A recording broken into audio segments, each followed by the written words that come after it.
Have you ever wondered what makes a movie franchise truly legendary? Is it the unforgettable characters, the heart-stopping action, or perhaps those behind-the-scenes stories that change everything you thought you knew? Today, we're diving into the extraordinary world of Indiana Jones, the fedora-wearing, whip-cracking archaeologist who's captured our imagination for over 4 decades. But here's the thing. The stories behind these films are just as incredible as what we see on screen. Picture this. It's 1980, and Steven Spielberg is casting for his new adventure film. Harrison Ford seems perfect for the role, right? Wrong. The studio had already locked in their choice, Tom Selleck. Harrison wasn't even in the conversation initially, said casting director Mike Fenton in a later interview. Selleck had the rugged look, the charisma, everything we wanted. So what happened? Fate intervened. Selleck had just signed a contract for Magnum P.I. and couldn't break it. Just imagine how different film history would be if Selleck had wielded that iconic whip instead of Ford. Would Indiana Jones have had that same sardonic wit? That vulnerable toughness? We'll never know, but one thing's certain.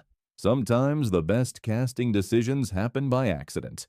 When you watch The Last Crusade, there's something unnervingly real about those Nazi scenes. Your instincts aren't wrong. The production team made copies of actual Third Reich documents and photographs to create a haunting authenticity that would make viewers' skin crawl. This wasn't just set dressing. It was a deliberate choice to remind audiences that the evil Indiana Jones fought wasn't just fictional. We wanted people to feel the genuine threat, explained production designer Norman Reynolds. The moment you start inventing evil, you diminish its impact.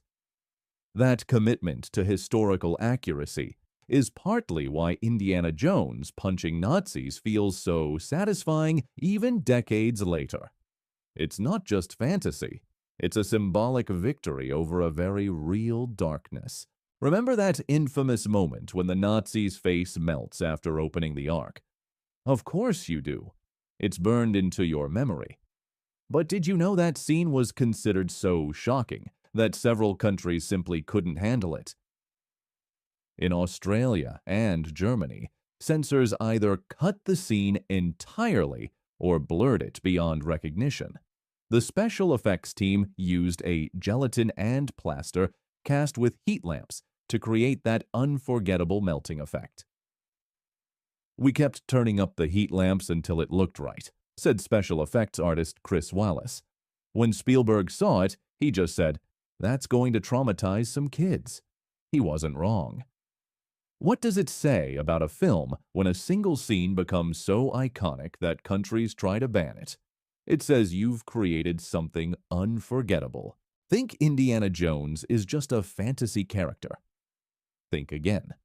The creators drew inspiration from Otto Rahn, a real historian who hunted for the Holy Grail and later fled from the Nazis.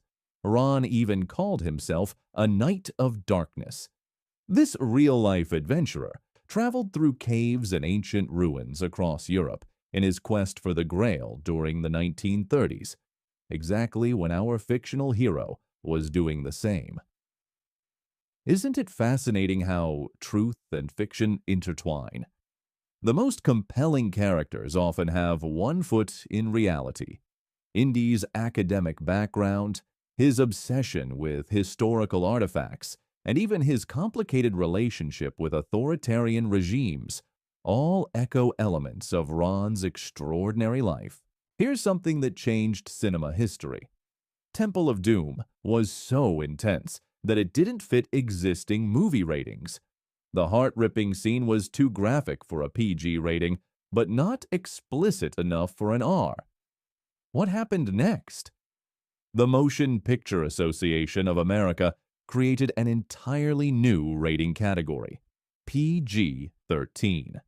Yes, an entire rating system was modified because Indiana Jones was too intense for children, but too important to restrict to adults.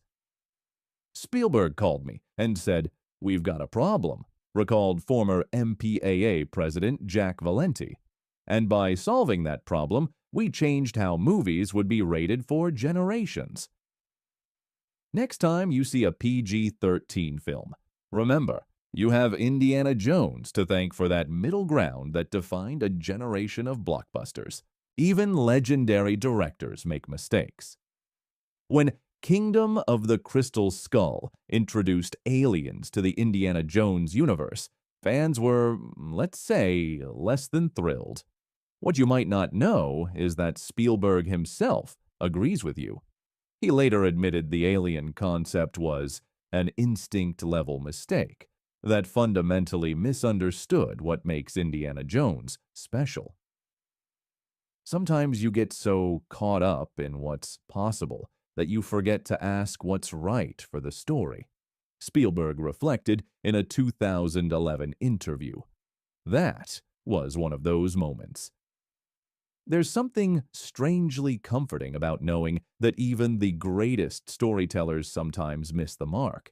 It reminds us that filmmaking is always a risk, and that perhaps the best adventures are the ones grounded in human history, not cosmic intervention. Those death-defying stunts Indy performs, they're not without real consequences. During Temple of Doom, Harrison Ford suffered a serious spinal injury that nearly ended the production. "I remember thinking, this might be it for the film," recalled producer Robert Watts.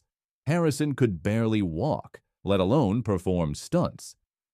Much of the film used a cleverly disguised stunt double, while Ford recovered, with editing so seamless you'd never notice the difference.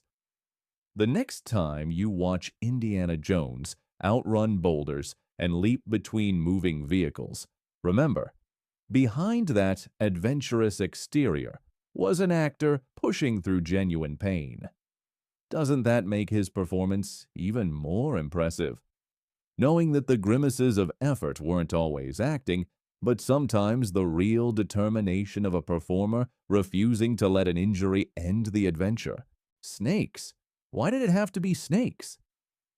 That iconic line takes on new meaning when you learn that the famous snake pit scene used over 7,000 real snakes.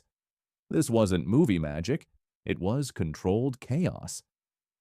During filming, one of those snakes bit a crew member, halting production for 24 hours, while everyone ensured the bite wasn't venomous. Meanwhile, Harrison Ford's fear reaction. That wasn't entirely acting. "There's a reason that line resonates," Ford later joked, "because I was asking myself the same question every time I walked onto that set." What does this tell us about filmmaking in the pre-CGI era? That sometimes the most authentic reactions come from creating genuinely challenging situations. When Indy looks uncomfortable around those snakes, you're seeing a blend of character and actor sharing the same emotion. Did you know The Last Crusade almost had a dramatically different conclusion? In the original script, Indiana Jones dies in the temple collapse, and the story passes to another character. Studio executives pushed back hard. "You can't kill Indiana Jones," they insisted. "He's bigger than just one story." The creators reluctantly agreed to a more triumphant ending, Indy riding off into the sunset. But that initial concept reveals something fascinating about the creators' vision. They saw Indiana Jones as mortal, his legend more important than the man himself. Isn't that the essence of what makes a hero? Not immortality, but the willingness to sacrifice everything for what matters. Perhaps that original ending would have given the trilogy a more poignant conclusion. But then again, would we have gotten the later films? And finally, the revelation that ties everything together. Indiana wasn't some exotic place or mysterious reference. It was the name of George Lucas's dog.